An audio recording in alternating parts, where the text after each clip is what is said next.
The letter arrived on the same morning Marguerite Holloway burned her mother's handwriting. She had not planned it that way. There was no ceremony to it, no dramatic gesture staged for anyone to witness. She had simply walked downstairs before the rest of the house was awake, taken the ribbon-tied bundle from the bottom of her sewing chest, and fed the pages one by one into the clay pot where the cook started the morning fire. The pages caught quickly because her mother had always written on thin paper, the economical kind that did not waste money, and the words across 30 years of that thin paper were all variations of the same quiet prayer, that Marguerite would not die alone, that she would not be the daughter who remained unmarried, that someone worthy would eventually see what her mother had always seen in her, and would not let her simply slip away into a useful, unclaimed life. Marguerite watched the last page blacken at the edges and curl into itself like something ashamed of what it had said. She did not look away until it was done. She was 40 years old that spring. She had the kind of face people called handsome, which she had come to understand meant a face that had once been beautiful, and had made a decision somewhere along the way to become something more lasting instead, something that could weather use. She had good hands, ink-stained at the knuckles from the household ledgers she maintained for her younger sister's estate. She had a garden she had built herself over 3 full seasons, wrested from clay soil and her own stubbornness, and the settlement money from a broken engagement she never discussed. She had a room of her own, a modest but independent income, a shelf of books whose spines had all been cracked past caring about, and absolutely no patience remaining for the annual performance of still being eligible. That was the word people used about women in her position. Eligible. As though she were a door they kept returning to each season, pressing the latch hopefully, waiting to see if it had finally come unlocked. She poured the gray ash carefully into the flower bed near the stone arch, and went inside to wash her hands. Her sister Constance found her in the upstairs hallway an hour later, already dressed and carrying the household accounts under her arm. "You are not wearing that tonight," Constance said. "I am," Marguerite said. "It is an estate ball, not a ledger review. I am entirely aware of what it is." Constance was 12 years younger, which meant she had spent her formative years observing Marguerite refuse things. The surprise of it had worn away long ago. The frustration had never quite followed. She stood in the hallway in her dressing gown with her hair still loose around her shoulders, carrying the expression of a woman who loved her older sister without reservation, and found her without reservation exhausting. "The Duke of Ashmore is attending tonight," she said. "You told me yesterday. He is a widower. He is 44. He has no debts, which is already more than the majority of men in this county can claim honestly. Constance, I am simply making a note." "You have been simply making notes for 11 years, Marguerite said. Her voice was not unkind. It was something flatter than unkind and considerably more final. The voice of a woman who had run entirely out of a particular kind of feeling, and had made her peace with the running out, and who did not require sympathy for it, or rescue from it. "I arranged the flowers. I confirmed the caterer. I spoke with the musicians about the program order. I am wearing this dress. That is what I am giving this evening, and it is quite enough." Constance looked at her for one moment longer than was entirely comfortable, then stepped back. The estate was her sister's in every legal and documented sense. In every practical and visible sense, Marguerite had made it what it was. The kitchen garden was hers in all but formal name, 200 square feet of it, planted in rows so deliberate and precise, they looked almost architectural when viewed from the upstairs windows. The flower beds along the east wall were hers. The stone arch at the entrance to the garden walk was entirely hers. Every piece sourced personally, and paid for from her own account, salvaged from the demolition of a mill 20 miles east, that would otherwise have crushed the stone into road fill, and scattered it under cartwheels. Constance's husband Geoffrey, a genuinely pleasant and largely absent man who managed the estate's accounts with cheerful imprecision, and was glad to leave the actual running of things to whoever would run them, had once offered to help fund the garden expansion.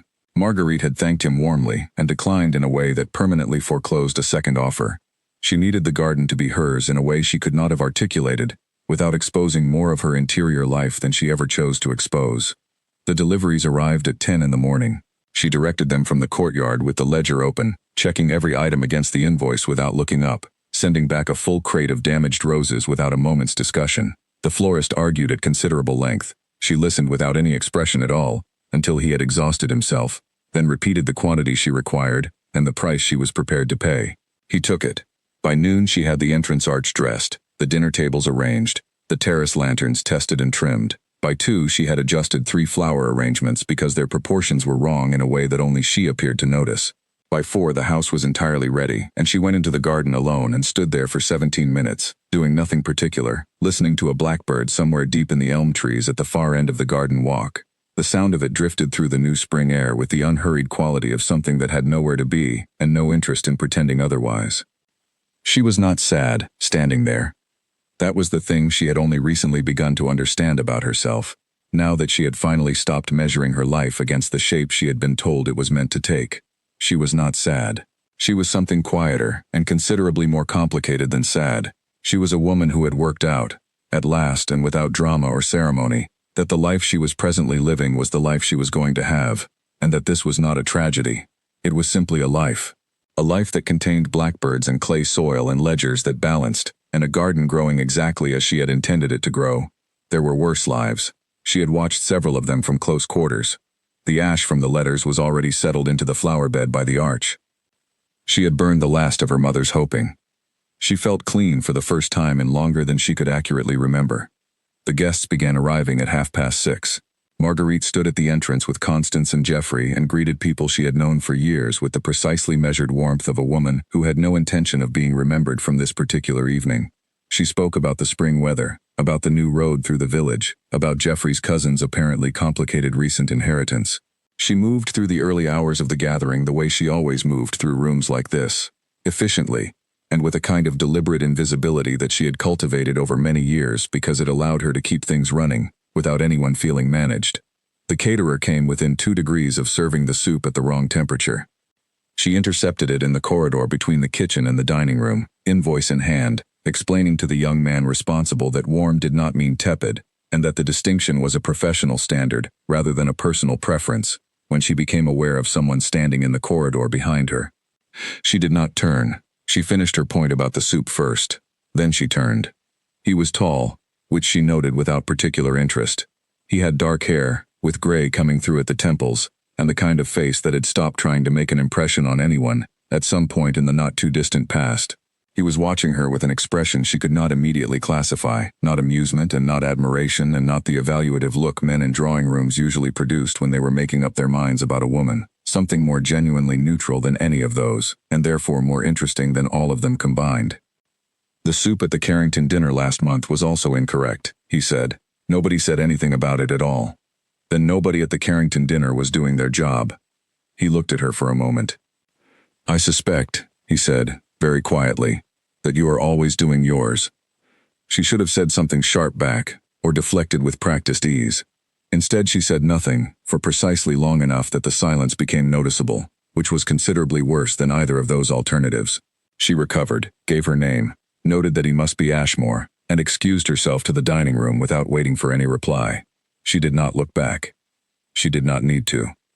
She already knew she would spend the rest of the evening in that corridor in her head, which was inconvenient and unwelcome, and precisely the kind of thing she had intended to finish when she put the letters in the clay pot before dawn and watched them go.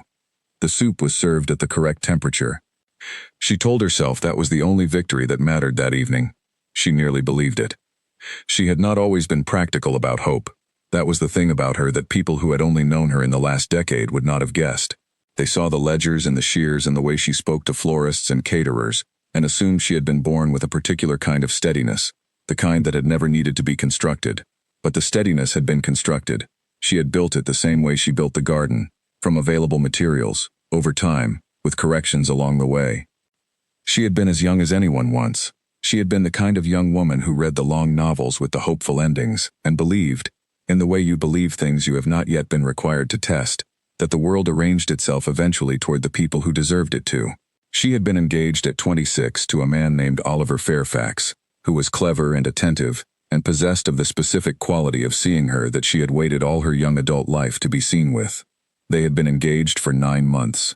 At the end of 9 months he had come to see her with a look on his face that she had catalogued instantly, and filed under things I will not think about more than I must, and he had said the things people say when they have changed their mind about a person, and are trying to be decent about it, and she had listened and had thanked him, and had closed the door behind him, and had not cried until she was in her room with the latch down, and had not cried for very long, because she had learned early that the long cry was rarely the useful one. She had taken the settlement money and bought the stone. She had built the garden from the settlement money and the stubbornness and the 3 seasons of difficult clay soil, and she had not regretted any of it. The garden had been the correct response to that particular situation.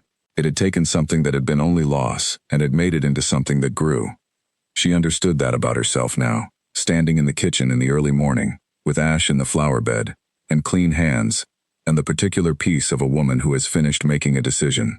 She worked losses into gardens. She worked grief into ledgers that balanced. She worked the years of not being what people hoped into a kind of competence that was, in the end, more valuable to her than whatever she might have become if things had gone differently.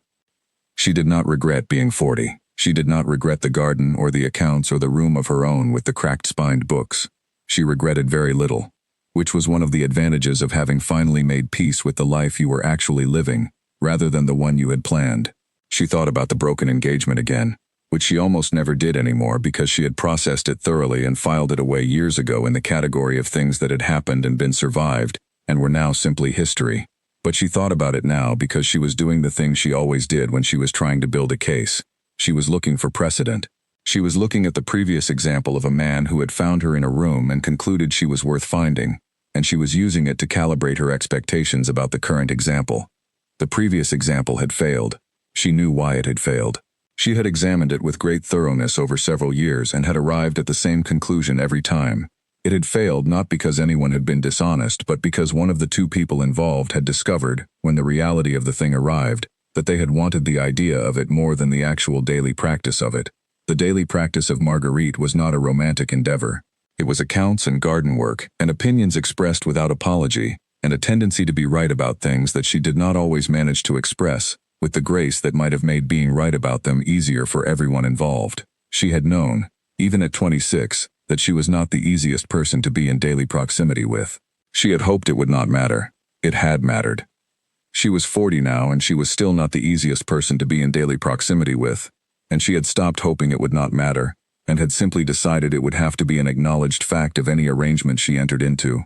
She would rather be found unsuitable at the beginning than discovered to be unsuitable after considerable investment had been made by both sides.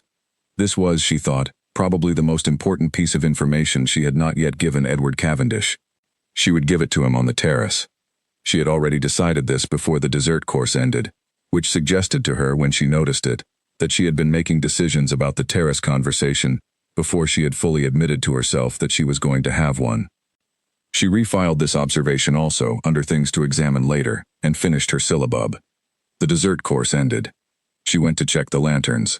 The drawing room at full capacity had its own particular weather. Women in pale spring gowns moved through the candlelight like figures in a painting still deciding its subject. Men gathered near the drinks with the subtly loosened posture of men who had arrived early enough to feel proprietorial about the room. The musicians in the far corner played something light and unmemorable, and the sound of 40-odd conversations blended into the comfortable steady noise of a party that was already congratulating itself on its own success. Marguerite stood near the east window with a glass of wine she had not touched, and watched Edward Cavendish, 5th Duke of Ashmore, enter the drawing room. She was not waiting for him. She was clear about that with herself, in the way she was always clear with herself, with the direct internal accounting of a woman who had long since stopped finding her own self-deceptions interesting. She was watching the room the way she always watched rooms at events she had organized, looking for what needed adjusting, looking for what was 3 minutes away from going wrong. He simply entered while she was watching. He did not make an entrance. That was the first thing she registered.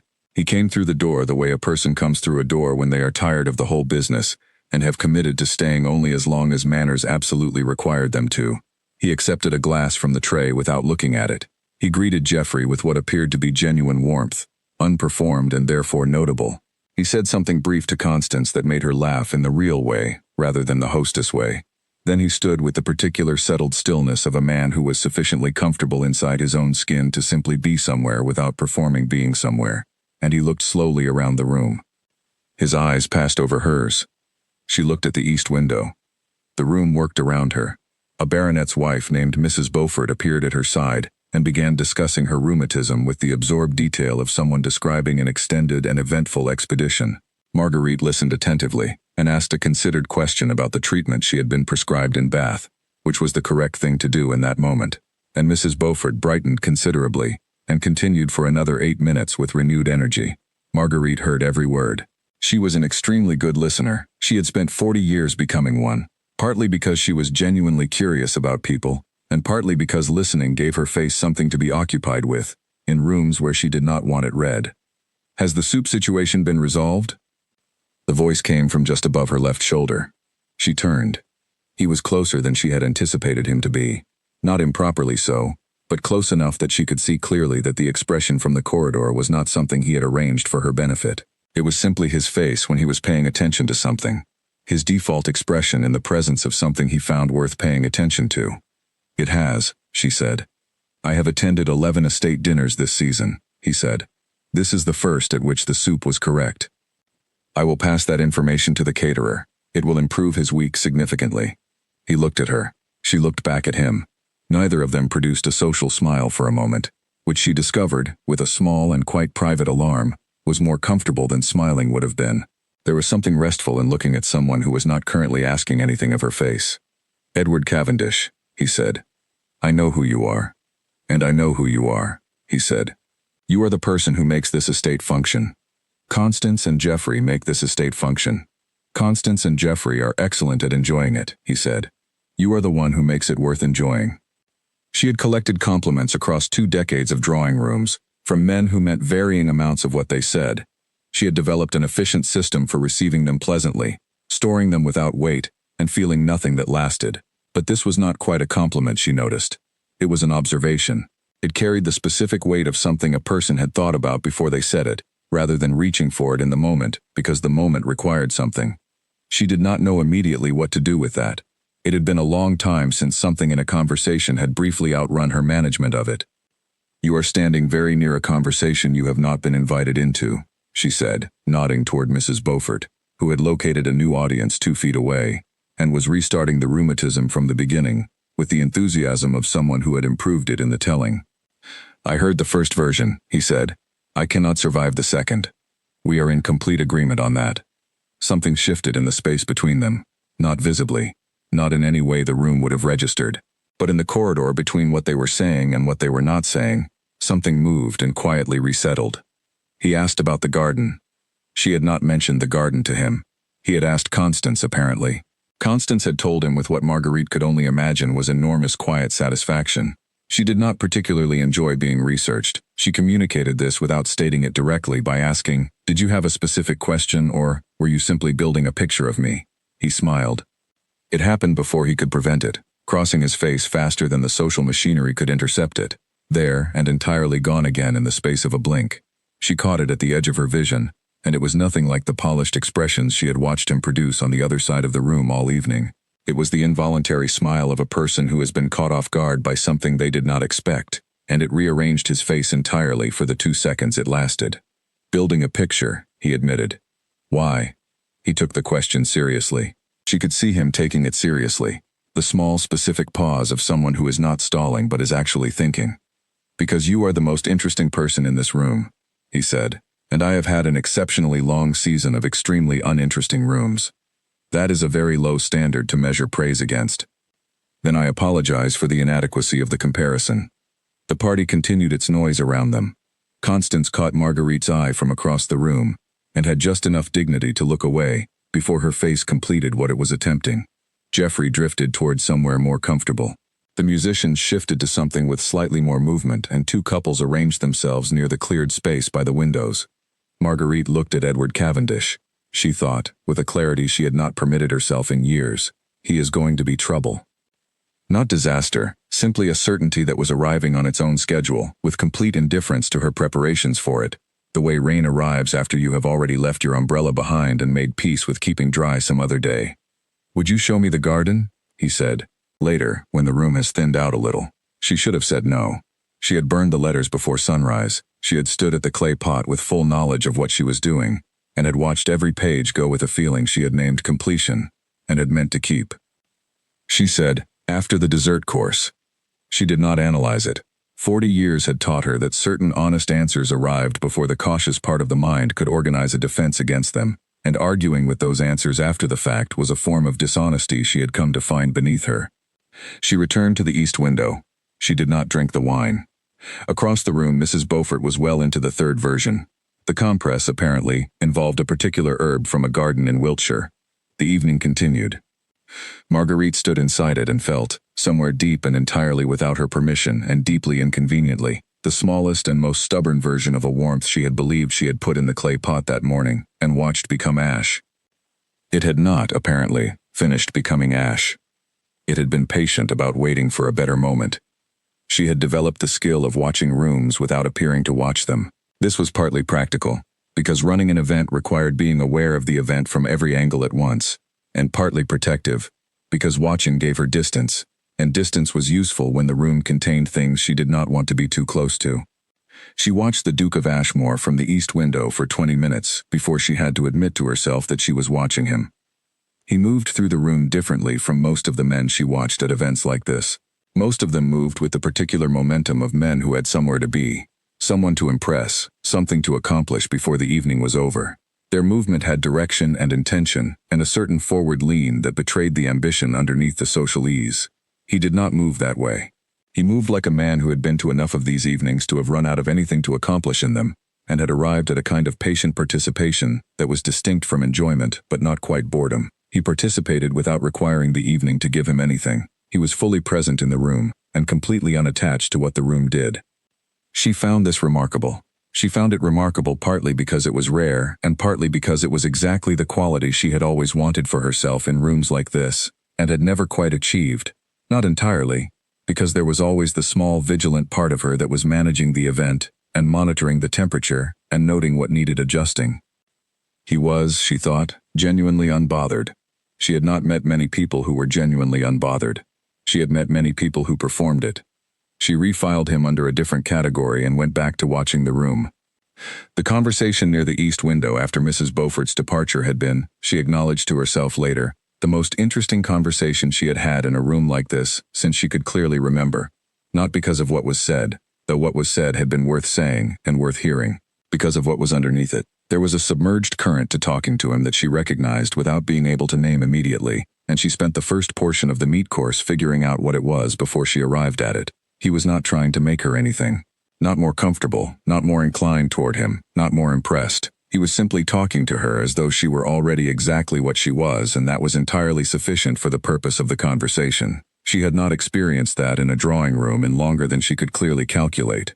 It was deeply inconvenient. She had gone back over the corridor conversation twice before the fish course arrived, and once more during it, and she was midway through a fourth review during the meat course, when Philip Crewe, the land agent seated to her left, asked about the flooding problem in the east corner of her kitchen garden, and she surfaced back into the dinner table with a genuine start of relief. She liked Philip Crewe immediately and entirely for the quality of the question. He was a compact, practical man in his mid-50s, who had clearly spent enough years with actual soil and actual drainage to have arrived at some real opinions about both, and she spent 20 minutes of the meat course talking to him about the root barrier solution she had finally used to address the flooding issue after 2 failed attempts at regrading the bed. He listened carefully, asked follow-up questions that demonstrated he had actually processed what she said, and contributed 2 observations of his own that she had not considered and would think about later. She liked him. He was the kind of person she liked. And underneath that conversation, running beneath it the way a buried stream runs beneath a road without disturbing the surface, her mind was doing something else entirely. The discipline had a name, though she had never given it one because naming things she did to survive felt like the kind of self-examination that led nowhere useful. She built the case, not the case for anything, the case against. It was a practice she had developed in the years following the broken engagement, the same way a person who has been badly burned in a kitchen develops the permanent involuntary habit of checking for heat before reaching toward anything near a flame. She knew with great precision what it felt like to be charmed. She had been charmed before by a man who was also perceptive, also capable of finding her in a crowded room, also possessed of the particular quality of attention that made a person feel visible in the specific way they had been waiting to feel visible. She had believed it. She had believed it past the point of wisdom and into the territory where belief becomes expensive, and she had paid the full cost of the lesson, and she had not recovered from it quickly or easily or without loss. The man who had ended the engagement had not been dishonest. That was the part she had taken the longest to understand, and the part that had ultimately cost her the most. He had meant what he said at the beginning. He had perhaps even meant it for longer than the beginning. But meaning something and having the constitution to maintain it across the ordinary friction of a real life were 2 entirely separate capabilities, and not everyone who possessed the first had any reliable store of the second. She knew this. She had earned the knowledge. So through the fish course and through the meat course she built the case with the thoroughness of a woman who had good reasons for thoroughness and had kept them current. He was a duke. He had been working this social circuit for 2 full years since his wife died. He was presumably looking for something specific, a replacement establishment, a woman of appropriate background and appropriate temperament and appropriate standing, someone who would fit correctly into the life he needed to rebuild. There was no particular reason to read his interest in her as anything beyond what it most simply and probably was, the brief inclination of a tired and perceptive man who had encountered someone less predictable than his usual evenings and had leaned toward her the way a person who has been in a closed room too long leans toward an open window. It was a reasonable lean. It did not mean he intended to stay. That was the most reasonable reading. She had nearly settled into it by the time the syllabub arrived. Then the dessert course ended and the room began its pleasant dissolution. Guests drifting toward the card tables and the terrace and the quieter corners of the house, and she went to check the lanterns because there was a thing about the lanterns that needed her attention, she told herself, though she had checked them twice already and they were precisely as trimmed and lit as she had set them. She stood on the terrace in the cool evening air with her hands folded in front of her and looked at the garden. At night it was something she had not planned for and could not entirely account for in the rational way she accounted for most things. In the daytime it was orderly and purposeful, and she could walk through it and see the decisions inside it, the hours, the corrections, the small failures she had dug out and tried again from different angles. She could read it like a record of her own thinking, which was satisfying in the specific way that competence was always satisfying to her. In the daylight she could look at it and know it completely. At night the garden looked back. The stone arch caught the lantern light along the particular grain of the old millstone, and threw shadows across the path that shifted as the flame moved in the evening air. The roses along the east wall were dark shapes against a darker wall. The smell of it reached her from where she stood on the terrace. Damp earth and new growth, and something she could not name specifically but recognized as belonging to her, as being specifically and entirely of her making, in a way that nothing else in her life quite was. She heard him behind her before he said anything. She gave herself one last moment of the garden in the dark. Then she turned. He was leaning against the terrace railing with his arms loosely folded, looking at the arch rather than at her. "You used stone from the Harwick Mill," he said. Something small and precise moved through her chest. "You know that stone?" "My father purchased the land when I was 12, he said. "The east boundary wall of the Ashmore estate was rebuilt using stone from that demolition. I spent part of a summer helping carry the pieces from the carts to the masons." He paused, looking at the arch. "The grain is unlike anything else in the county. That particular brown, with the white threading running through it. I have not seen it anywhere except in that wall." She looked at the arch. "I bought it from the demolition company 3 years ago," she said. "They intended to crush it into aggregate for the new road. I went to the yard and looked at the pieces and I bought the whole salvageable lot. Instead it is this. Instead it is this." She told herself a conversation about the provenance of stone was not going to move her. She had made a decision. She had acted on it before the house was awake. She had watched it burn. Her feet did not move toward the house. He came away from the railing and stood beside her. Not beside her in any way that made a claim or asked anything. Simply beside her, in the manner of someone who had grown thoroughly accustomed to standing in places alone and found it genuinely worth noting to be standing somewhere alongside another person. "How long did the garden take?" he said. 3 full seasons to build the structure correctly," she said. "The planting is ongoing. It does not finish, really. Does that trouble you?" Nobody had asked her that. People admired the garden or said appropriate things about it, or asked practical questions about the specific varieties she had chosen for the east beds.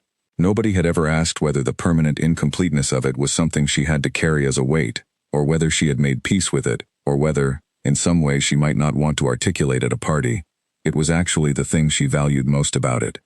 "No," she said. "I think that is its best feature." He turned to look at her. She let him look and looked back without moving her eyes away. The lanterns swayed in the small, steady breeze from the east, and the shadows on the arch shifted in slow patterns, and the blackbird she had heard that afternoon came back into the elm trees and tried a few uncertain notes, and stopped again before the phrase was finished. "I have been to a great number of places this season," he said, looking back at the garden. "I have tried genuinely, and with some effort, to find someone worth talking to." "And?"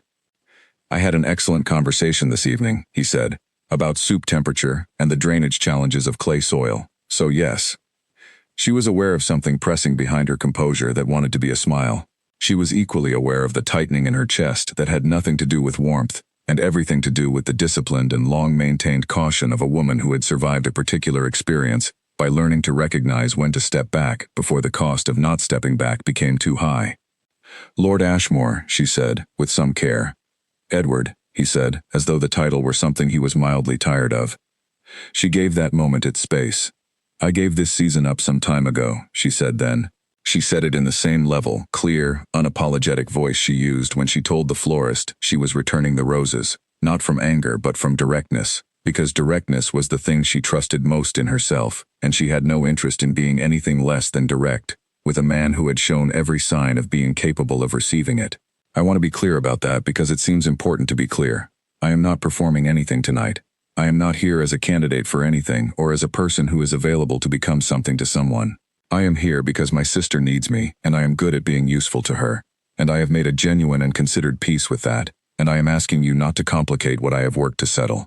He was quiet for what felt like a long time but was probably only 20 seconds. The flame in the nearest lantern bent in the breeze. The shadows moved across the stone. "I understand that," he said at last. "It is very clearly stated. Thank you.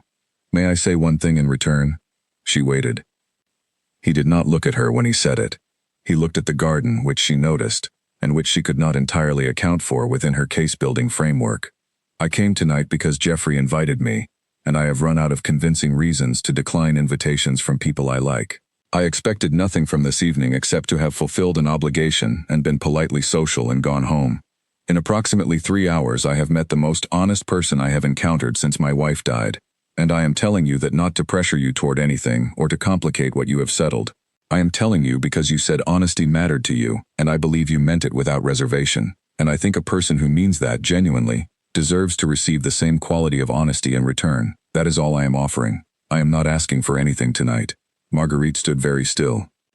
The garden breathed around her in the dark, patient and entirely familiar, and exactly as she had made it over 3 seasons of difficult work.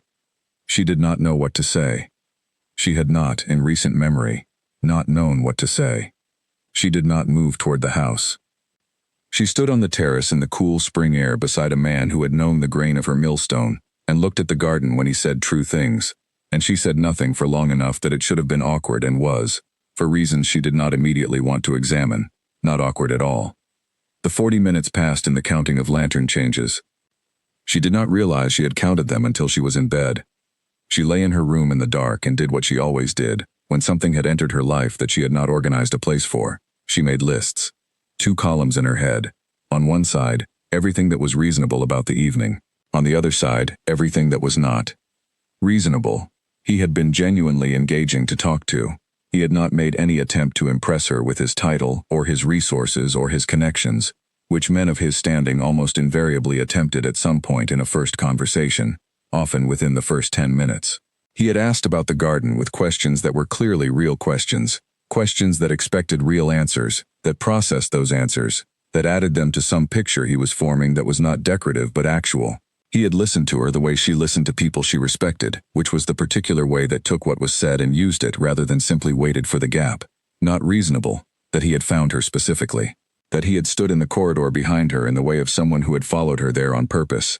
That he had stayed near her all evening in a room full of younger women with more available hope and more willing faces. Not reasonable, the millstone. The 12-year-old boy at the demolition. The same stone in 2 different boundary walls 20 miles apart, and 3 decades of time between them. Not reasonable, that he had looked at the garden when he said the truest thing he said all evening. Performance looks at its audience. He had looked at the garden. Not reasonable, that she had stood on the terrace for 40 minutes after specifically intending to stand there for 10. She turned onto her side. The room was dark and familiar and quiet. She had made a sound decision. She had made it with clear eyes and practical certainty, and had acted on it irrevocably before dawn. She had looked at 40 years of evidence and drawn the only honest conclusion available, and had set fire to it, literally. And now she was in bed at midnight, cataloging the specific quality of a man's attention, with the thoroughness she brought to her quarterly accounts, when she had already made the decision, and burned the evidence and felt clean. She thought about the garden, about what she had said. The planting is ongoing, it does not finish. She had meant it as a thing about gardens. She lay in the dark and was not entirely certain she had only meant it about the garden. She did not sleep well. The morning arrived with the indifference morning show after sleepless nights, bringing light without asking what you did with the dark. She dressed with the efficiency she applied to everything, and went downstairs.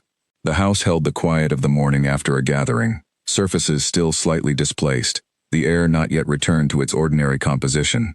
She went to the kitchen. The cook had not yet arrived. She made the tea herself, which she preferred. She took her cup to the kitchen window and held it there, and let the tea go cold without noticing, because the garden outside the window had her full and undivided attention.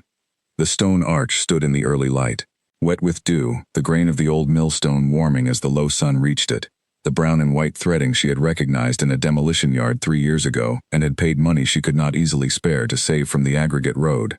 She had paid for it from the settlement money.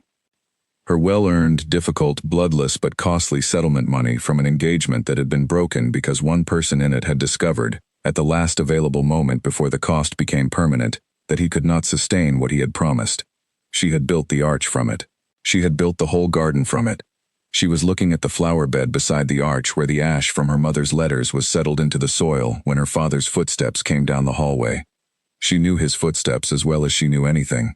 She turned before he reached the doorway. He was dressed, which was unusual for this hour the morning after a late gathering. He was 68 years old, with the face of a man who had loved his family imperfectly, and had known it, and had carried the knowledge quietly for so long, that it had become part of the permanent weight of him, something he had incorporated rather than set down. He stood in the kitchen doorway with both hands on the doorframe, gripping it the way a person grips something fixed when the floor beneath them feels less reliable than it should. She looked at him. He looked at her. "Marguerite," he said. His voice had gone thin in the way it went when he was holding too much. She set her cup down on the windowsill with great deliberate care, aligning it against the edge with a precision that her hands needed because they needed something specific to do. "Papa," she said. "The Duke of Ashmore," he said. He stopped. His throat worked. He began again more carefully. "He asked to speak with me privately last night, after the guests had all gone, after you had gone upstairs." She said nothing. His hands tightened on the doorframe. "He asked me," he said, and his voice broke on it at the exact moment she had been quietly bracing for something to break, just briefly, just the one small fracture of a man who had stopped letting himself hope for a particular thing, and was now standing in his daughter's kitchen doorway, finding it arrived without warning, for permission to call on you formally, with clear intention. He was very deliberate, he said. He was very precise about the intention. The kitchen held the silence for a moment. Outside the window, the garden sat in its early morning light. The arch stood, wet and patient, warming as the sun found it.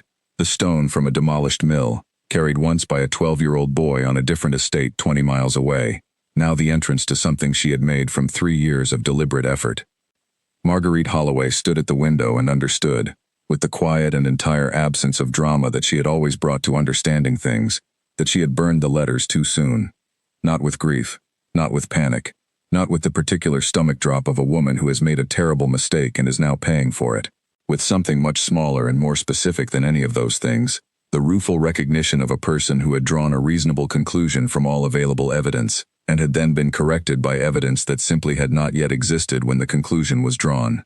She had been wrong in the very particular and ultimately forgivable way that careful, methodical people are occasionally wrong. She had acted on what she knew, and what she knew had been incomplete. She thought about the case she had built through the fish course and the meat course.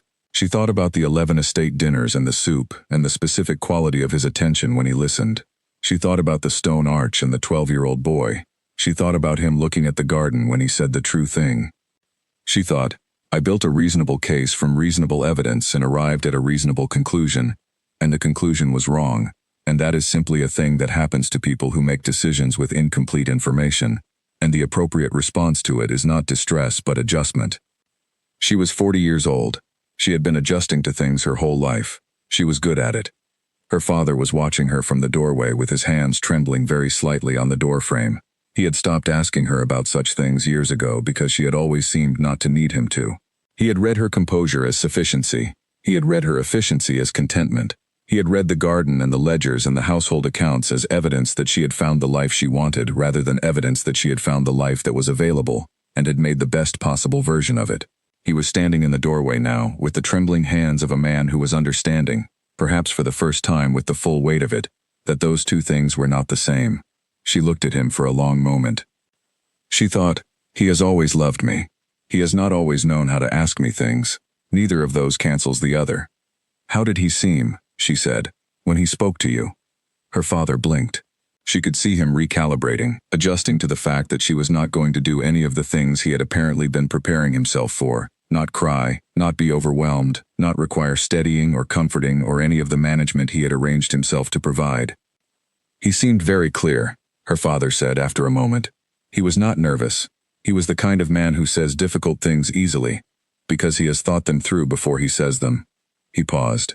He said he was not asking for an answer from me. He said the answer was yours to give. Marguerite looked out the window at the stone arch. That is, she said, a sensible approach. Her father made a sound that was not quite a laugh, but had the shape of one. Surprised, slightly helpless, entirely genuine. It was the most honest sound she had heard him make in years. She felt something soften in her chest at the sound of it. Not a collapse, nothing like that, nothing sentimental, just a small, quiet softening, like soil after rain. What will you do? He said. She considered it carefully, the way she considered things she was about to commit to, because she did not make commitments without examining them first, and she did not examine them without being honest about what she found. She had given the season up. That had been true when she said it. She had genuinely and deliberately arrived at a position of peace with the life she had, which was also true. The garden, the ledgers, the blackbird in the elm trees, the life that was complete without requiring anything additional to make it so. And yet, she thought about the terrace. She thought about 40 minutes passing like 10. She thought about the specific and surprising comfort of standing beside someone who was not asking anything of her face. She thought about the millstone, which had been two different things in two different places, and was now the entrance to her garden, which seemed, standing in the kitchen in the early morning, like either a coincidence or something she did not have immediate language for. She thought about what she had said. The planting is ongoing. It does not finish. She thought, I meant it about the garden. I also apparently meant something more. I will think about it carefully, she said.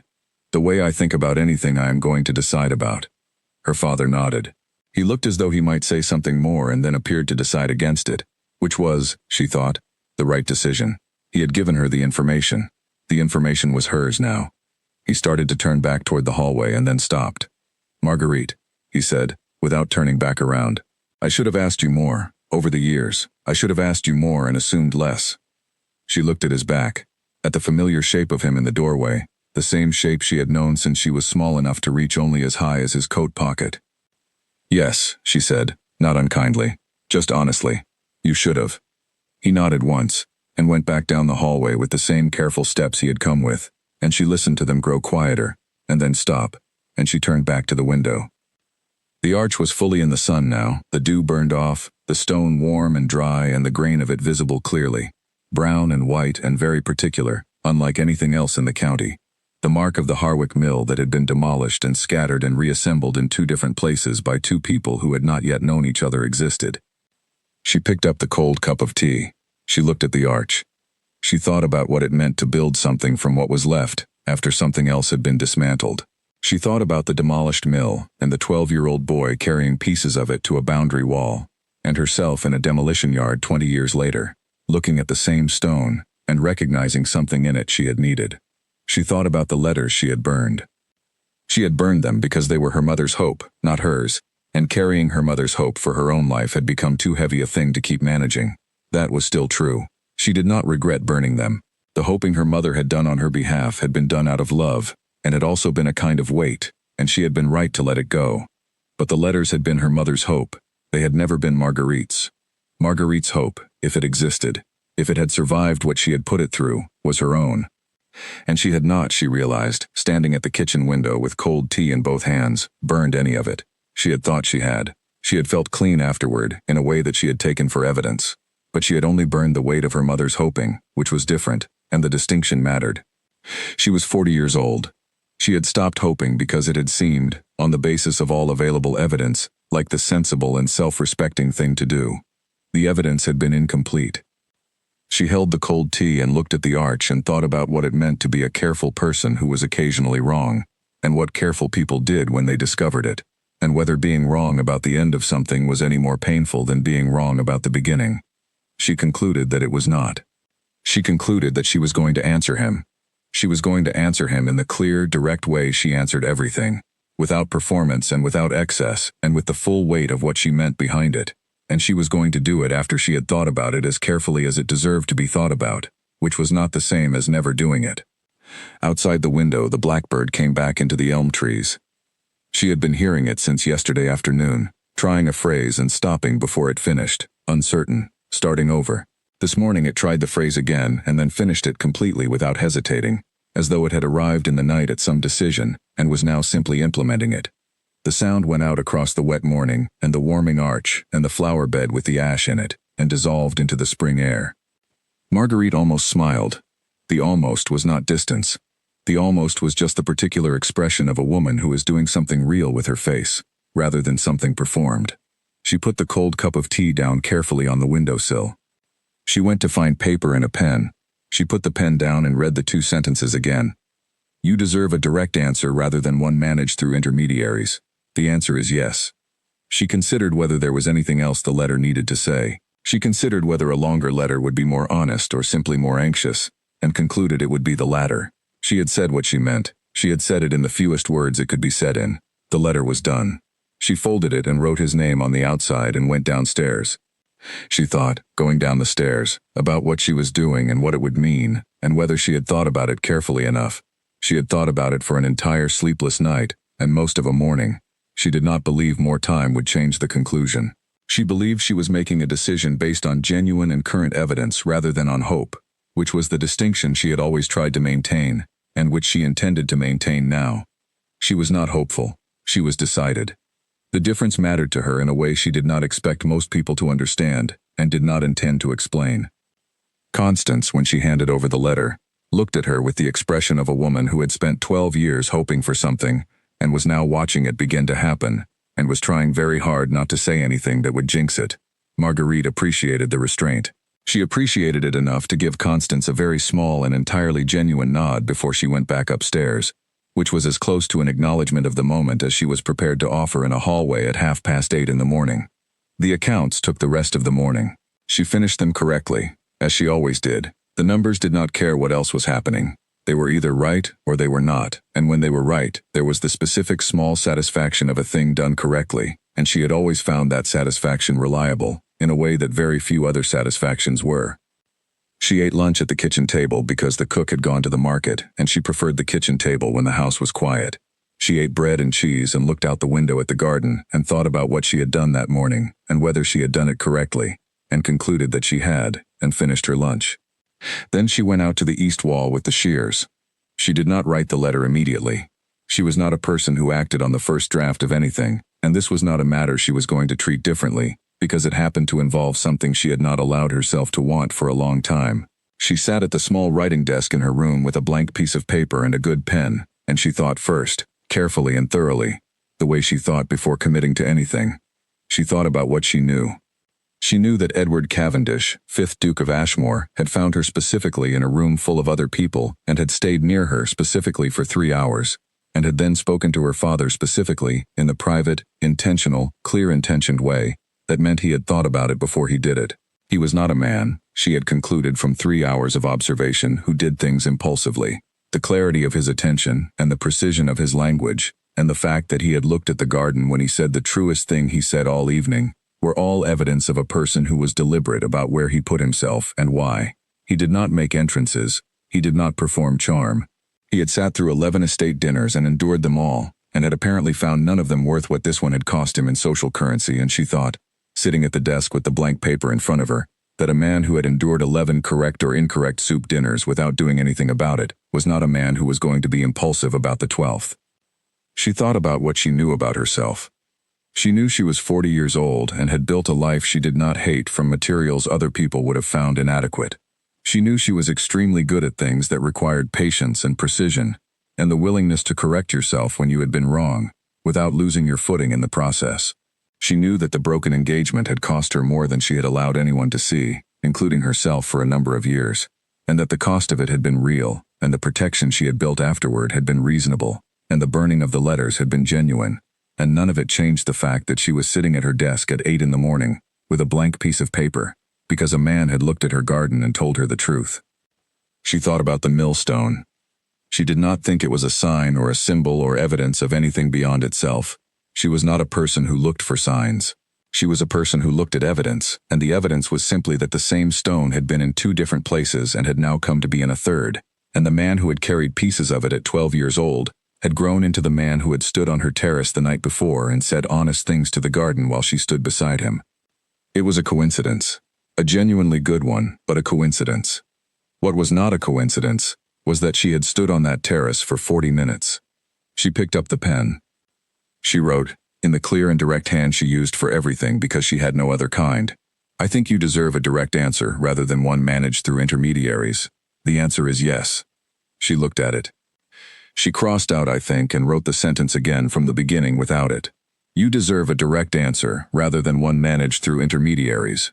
The answer is yes. She looked at it for a long time. Then she folded the paper in thirds, wrote his name on the outside in the same hand, and went downstairs to give it to someone who could deliver it. Constance was in the morning room with her coffee and the day's correspondence when Marguerite came in. She looked up, she looked at the folded paper, she looked at Marguerite's face. She said nothing. Marguerite said, "Would you have it sent to the Ashmore townhouse this morning? It is not urgent, but today." Constance took the paper. She held it between both hands as though the weight of it were somehow different from ordinary paper, and she looked at it for a moment, and then she looked at Marguerite with the expression of a woman who had spent 12 years as the younger sister and had just watched something she had wanted for that entire span of time, quietly, undramatically, irrevocably begin. "Today," she said. "Yes, of course." Marguerite nodded and went back upstairs to finish the quarterly accounts. She spent the morning on the accounts, which balanced correctly, and on a letter to the seed merchant about the autumn order, and on a thorough examination of the east wall beds which she had been meaning to assess for the previous week and had not found time for. The roses needed cutting back in one section where they had become slightly unruly over the winter. She did it herself, with the good shears from the garden shed, working along the wall from north to south with the methodical thoroughness she brought to everything she did with her hands. She was halfway through the second section when she heard the garden gate. She did not stop what she was doing. She kept cutting. She was crouched in the corner where the south rose had put out a long lateral shoot that needed removing, and she found it, and positioned the shears correctly and made the cut, and then she straightened up and turned around. He was standing just inside the garden gate, his hat in his hand, looking at the arch. She had sent the letter that morning. He had come the same afternoon. She thought, he is not a man who does things impulsively, and he came the same afternoon. She considered what that meant. He heard her move and turned. She was wearing her garden clothes, which were practical and unflattering and had soil on the left knee from where she had knelt to examine the root zone of the north-facing climber earlier. She had not dressed for this. She had not known to dress for this. She was holding the shears in her right hand, and there was a smear of sap on her left wrist, and she looked exactly as she looked when she was working in the garden, which was exactly as she actually was, and she found, looking at him across the garden she had made, that she was entirely at ease with that. "You came today," she said. "You wrote today," he said. She acknowledged that with a small nod. He walked toward her across the garden path, through the arch, past the flower bed, and stopped at a comfortable and unhurried distance. "I want to be clear about something," she said. "All right. I am not going to be something I am not," she said. "I am not going to become a more decorative, or a more convenient, or a more appropriately resigned version of myself. I have a garden I am in the middle of building and a set of household accounts I maintain for my sister, and a life I have organized around work I find meaningful. I am not going to put that aside because it would be easier for something else." He looked at her with the expression from the corridor, the expression from the terrace. The expression she had concluded was simply how he looked when he was paying attention to something he found worth paying attention to. "I am not asking you to," he said. "I know you are not asking me to now," she said. "I am telling you in advance what the answer will be if you ever do." Something happened in his face that was not quite a smile but was something in the same direction as one. "Is that a condition?" "It is simply a fact," she said. "I think you should have the facts before we proceed." "What other facts should I have?" he said, and his voice was entirely serious, not amused, entirely engaged with what she was saying, which she noticed and which mattered. "The garden is a permanent feature of my life," she said. "It will be muddy in autumn and dormant in winter and overwhelming in spring, and it will always need more time than I have available. I have strong opinions about drainage and a preference for historical varieties over fashionable ones, and I keep accounts with a precision that some people find excessive, and I find simply correct. She looked at him.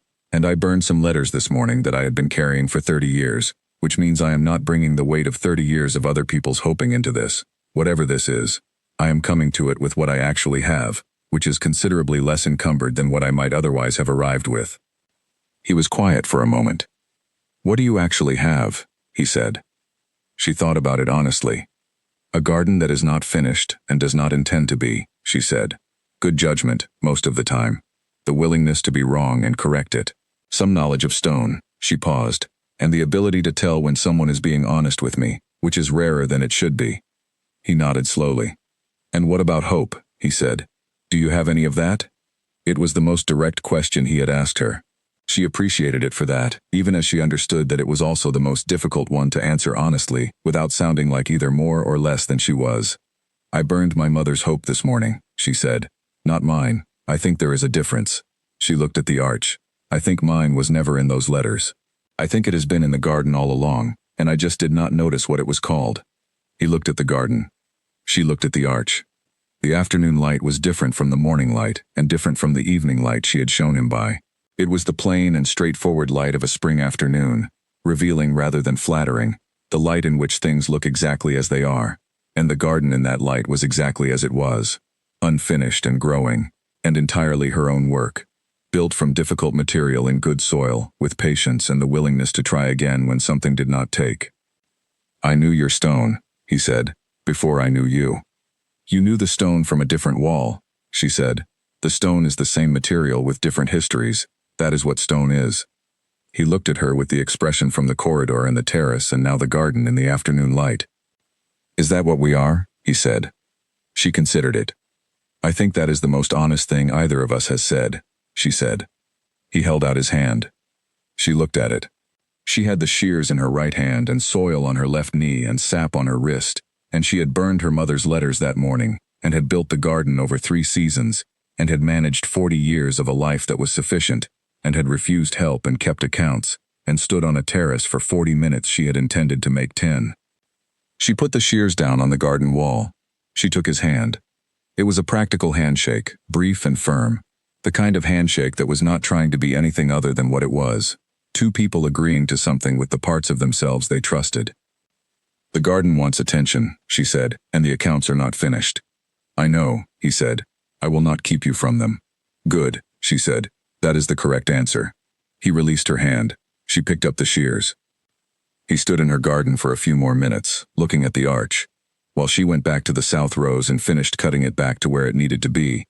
And the afternoon light moved across the stone in the slow and particular way that afternoon light moved across old stone, and the blackbird in the elm trees tried its completed phrase one more time, and then was quiet for the rest of the day.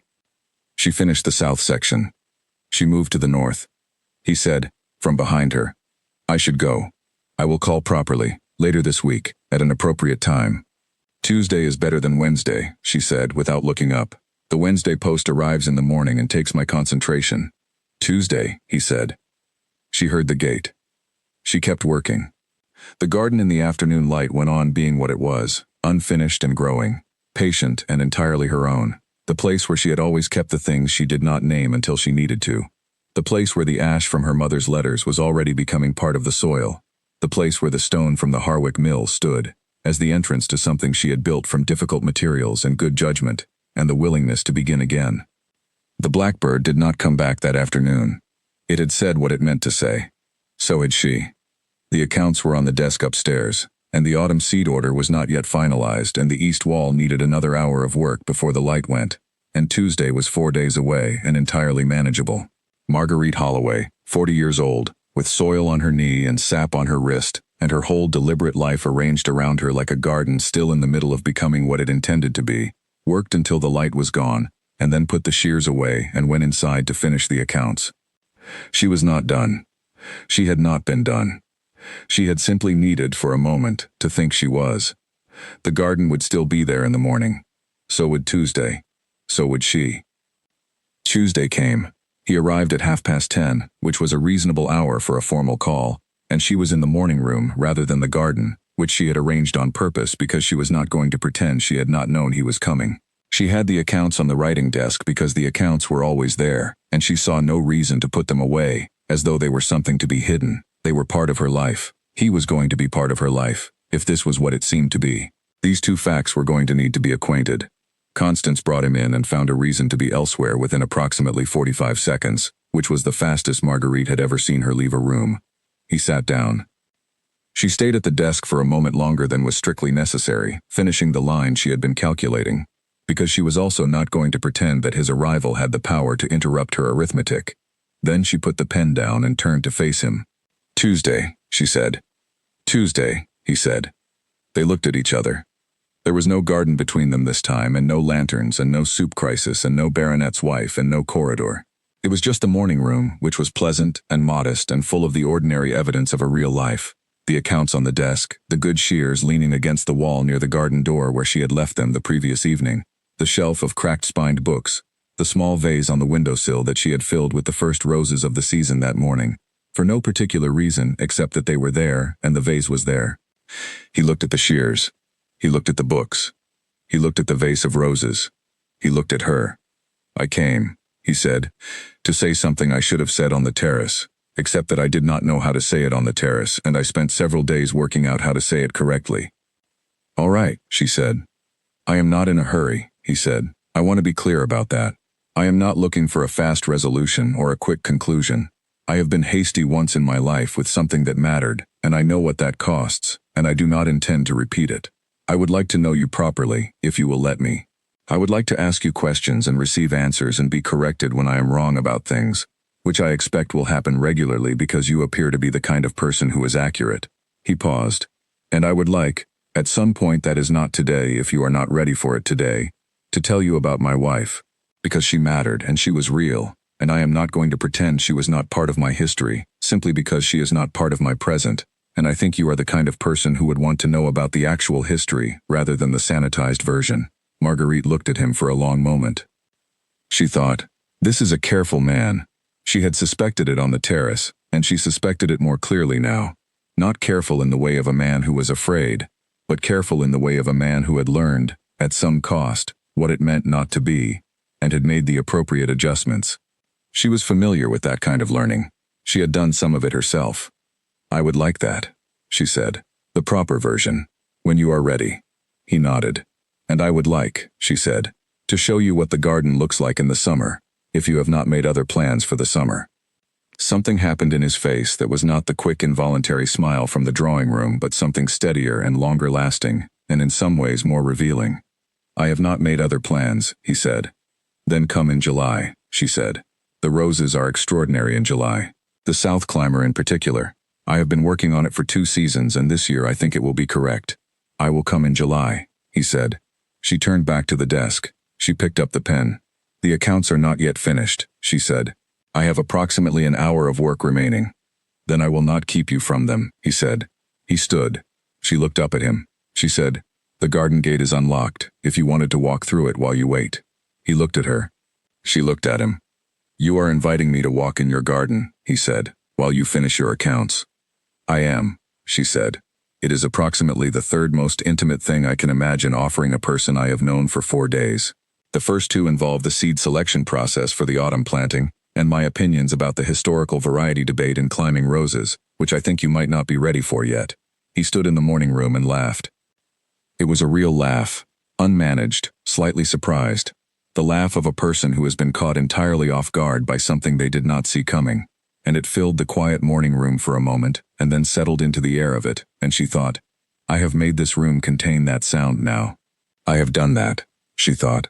"Yes, this is the correct decision." He went out through the garden door. She turned back to the accounts.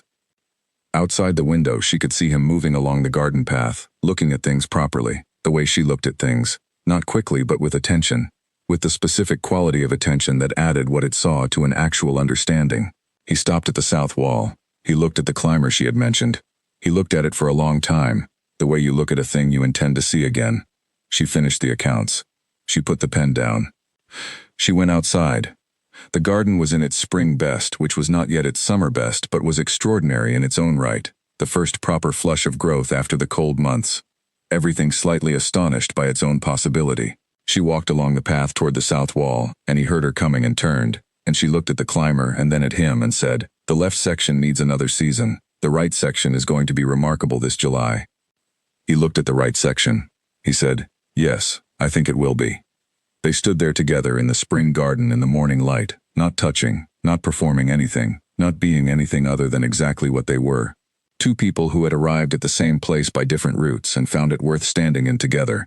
At least for this morning, at least for this season, at least until the accounts were finished and the roses came in and July arrived and there was more to say than there was right now, which was already, she thought, quite a lot. The garden was not finished. It had never been going to be finished. That was its best quality. She had always known it would be.